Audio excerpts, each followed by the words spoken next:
Hello అండి, అన్నంతో వడియాలు పెట్టి చూపిస్తానండి. నేను కాస్త అన్నం మిగిలింది, దీంతో వడియాలు ఎలా పెట్టాలో చూపిస్తాను. ఈ అన్నానికి ఒక 2 అంగుళాలు అల్లం ముక్క, 3 పచ్చిమిరపకాయలు తీసుకున్నానండి.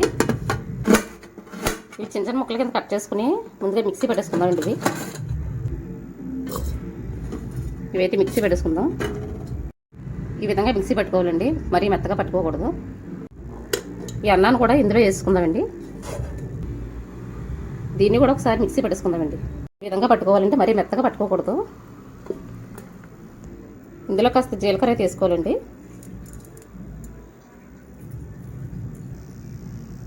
కాస్త ఉప్పు కూడా వేసుకోవాలి, చూసుకుని వేసుకోవాలండి ఉప్పు. దీన్ని అయితే బాగా కలుపుకోవాలండి, ఉప్పు అంతా కలిసిలాగా కలుపుకోవాలి. దీన్ని అయితే బాగా కలిపిస్తున్నానండి. వడియాలు పెట్టి చూపిస్తాను. దీనైతే వడియాలు కింద పెట్టిస్తుందండి. ఇలా చెయ్యి తడుపుకొని పెట్టుకుందాం, లేదంటే అది చేతికి అంటుకుపోద్ది. ఇదిగోండి, ఇలా చిన్న చిన్న వడియాలు కింద పెట్టేసుకోవడమే. ఇవి సాయంత్రం కల్లా ఎండిపోతాయండి. మరి గట్టిగా అనిసి కాదు, ఇలాగ పకోడీ టైప్లో పెట్టుకోవాలి, అప్పుడే గుల్లగా ఉంటాయి. ఇదిగోండి, ఈ విధంగా పెట్టుకుంటే సరిపోద్ది. దీని మీద క్లాత్ ఏ పని పర్వాలేదండి. వడియాలు అయితే పెట్టేశానండి. ఇదిగండి, 2 పళ్ళలతో వచ్చినాయి. అన్నం మిగిలితే వేస్ట్ చేసుకోకలేదు, ఇలా వడియాల కింద పెట్టేసుకోవచ్చండి. మనం పులిహోర, వామ్ రైస్ ఇవన్నీ చేసుకుంటాం కదా, ఈ విధంగా కూడా వేసుకోవచ్చండి. ఇవి ఎండిన తర్వాత చూపిస్తాను మీకు. వడియాలు అయితే ఎండిపోనియండి, ఇలా గలగల సౌండ్ రావాలి.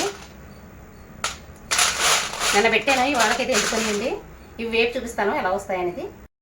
ఆయిల్ అయితే మరిగిపోయిందండి. మంట లో ఫ్లేమ్లో పెట్టిన తర్వాత వేపాలండి. హై ఫ్లేమ్లో అయితే పైన ఎగిపోయి లోపల పచ్చి ఉండిపోద్ది. ఇదిగోండి, ఇలా పువ్వులా వస్తాయి. టేస్ట్ అయితే చాలా బాగుంటాయండి. వడియాలు అయితే ఎగిపోయినాయండి. ఇలా చిన్న చిన్న సైజు పెట్టుకోవాలండి. వడియాలు ఎప్పుడు కూడా పెద్ద సైజు పెట్టకూడదు, చిన్న సైజే పెట్టుకోవాలి. ఇందులో అయితే నేను ఫుడ్ కలర్ కట్ట ఏమైంది అంటే పండు మిరపకాయలు వేసాను కదా, అందుకే రెడ్ కలర్లో వచ్చినాయి. పచ్చిమిరకాయలు వేసుకుంటే కనుక తెల్లగా వస్తాయి వడియాలు ఇవి. అంతేనండి. నచ్చితే లైక్ చేయండి, సబ్స్క్రైబ్ చేసుకోండి.